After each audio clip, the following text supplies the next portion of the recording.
আসসালামু আলাইকুম, welcome back to S cooks corner BD. সাথে আছি আমি জান্নাতুন নাইম। আজকের পর্বে আমি আপনাদের সাথে শেয়ার করছি পাবনার বিখ্যাত প্যারা সন্দেশ। এই প্যারা সন্দেশটা বানানো কিন্তু খুবই সোজা। প্যারা সন্দেশ নাম হলেও কিন্তু এটা বানাতে কোনো প্যারা নেই। ফার্স্টে চুলায় কড়াই বসিয়ে দিলাম, তাতে দিয়ে দিলাম 1/3 কাপ চিনি। 1/3 কাপ চিনির সাথে অ্যাড করে দিব 2 টেবিল চামচ পানি। 2 টেবিল চামচ পানি দিলেই কিন্তু এনাফ, এর বেশি পানি দেওয়ার কোনো প্রয়োজন নেই। এই পানি আর চিনির মিশ্রণ দিয়ে আমি একটা ক্যারামেল তৈরি করে নেব। চুলার আঁচটা একদম লো টু মিডিয়ামে রেখেই ক্যারামেলটা বানিয়ে নেবেন। হাই হিটে কখনোই এই ক্যারামেলটা বানাতে যাবেন না।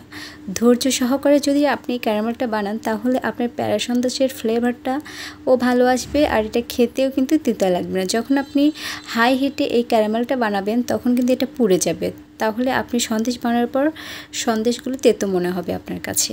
এই যে দেখতে পাচ্ছেন আমি ধৈর্য সহকারে ক্যারামেলটা বানিয়ে নিচ্ছি। এই যে নাইস একটা কালার কিন্তু চলে এসেছে ক্যারামেলের। এই পর্যায়ে আমি এই ক্যারামেলের মধ্যে অ্যাড করে দিব লিকুইড দুধ। আমি এখানে দিয়ে দিচ্ছি 2 কাপ ফুল ক্রিম লিকুইড দুধ। আমি এখানে খাঁটি একদম অরিজিনাল গরুর দুধটা ব্যবহার করেছি। আপনারা চাইলে প্যাকেটের দুধটা ব্যবহার করতে পারেন বা গরুর দুধ গলিয়েও ব্যবহার করতে পারেন। এখন এই দুধটা আমি জাল করে একদম শুকিয়ে নিব না, এটার হাফেরও হাফ করে নিব। অর্থাৎ এই যে দেখতে পাচ্ছেন এটা কতটুকু করে নিয়েছি। 2 কাপ দুধ আমি 1/3 কাপ করে নিয়েছি। এখন এর মধ্যে আমি অ্যাড করে দিলাম 1 কাপ গুঁড়ো দুধ। গুঁড়ো দুধটা এখন আমি এই ক্যারামেল মিশ্রিত দুধের সাথে খুব ভালোভাবে মিশিয়ে নিব। এই যে দেখতে পাচ্ছেন এটা কেমন করে আমি মিশিয়ে নিয়েছি। এই পর্যায়ে চুলার আঁচটা একদম লো টু মিডিয়ামে রেখে অনবরত নেড়ে চেড়ে নিতে হবে। এটা কোনোভাবেই কিন্তু নাড়া বাদ দেওয়া যাবে না, তাহলে তলানিতে বসে যাবে আর এটা পুড়ে যাবে এবং খেতে তেতো লাগবে। সো বুঝতে পারছেন এই পর্যায়ে নাড়তে নাড়তে আপনি খেয়াল করবেন আপনার হাত ব্যথা হয়ে যাচ্ছে। এই যে এই পর্যায়ে আমি নামিয়ে নিচ্ছি। যখন এমন চুলার কড়াই থেকে এটা আলাদা হয়ে আসবে, উঠে আসতে চাইবে, তখন বুঝতে পারবেন এটা খুব পারফেক্টভাবে প্যারা সন্দেশ বানানোর জন্য তৈরি হয়ে গিয়েছে। এখন এটা চুলা থেকে নামিয়ে নিলাম। এটা কিছুটা ঠান্ডা করে নিব।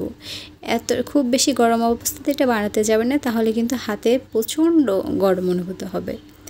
এটা যখন মোটামুটি আপনার হাতে সহনশীল হবে তখন হাতে সামান্য একটু ঘি লাগিয়ে নিয়ে আপনারা পছন্দসই শেপে আপনারা এটা বানিয়ে নিতে পারবেন।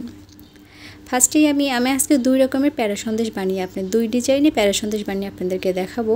ফার্স্টেই আমি হাত দিয়ে যে প্যারা সন্দেশটা বানানো যায় সেটাই আপনাদেরকে দেখিয়ে দিচ্ছি। প্রথমে একটু গোল করে নিলাম, তারপরে এই যে বৃদ্ধ আঙুল দিয়ে একটু একপাশে চ্যাপটা করে নিলাম। ব্যাস তৈরি হয়ে গেল প্যারা সন্দেশ, একদম প্যারা মুক্ত প্যারা সন্দেশ। এবার আমি ছাঁচ দিয়ে যে প্যারা সন্দেশটা বানিয়েছিলাম সেটা আপনাদেরকে দেখিয়ে দিচ্ছি। আপনারা যে কোনো ডাইসে এটা বানিয়ে নিতে পারবেন, আর এটা নরম ফ্রিজে রেখে 1 মাসের মতো আপনারা সংরক্ষণ করতে পারবেন।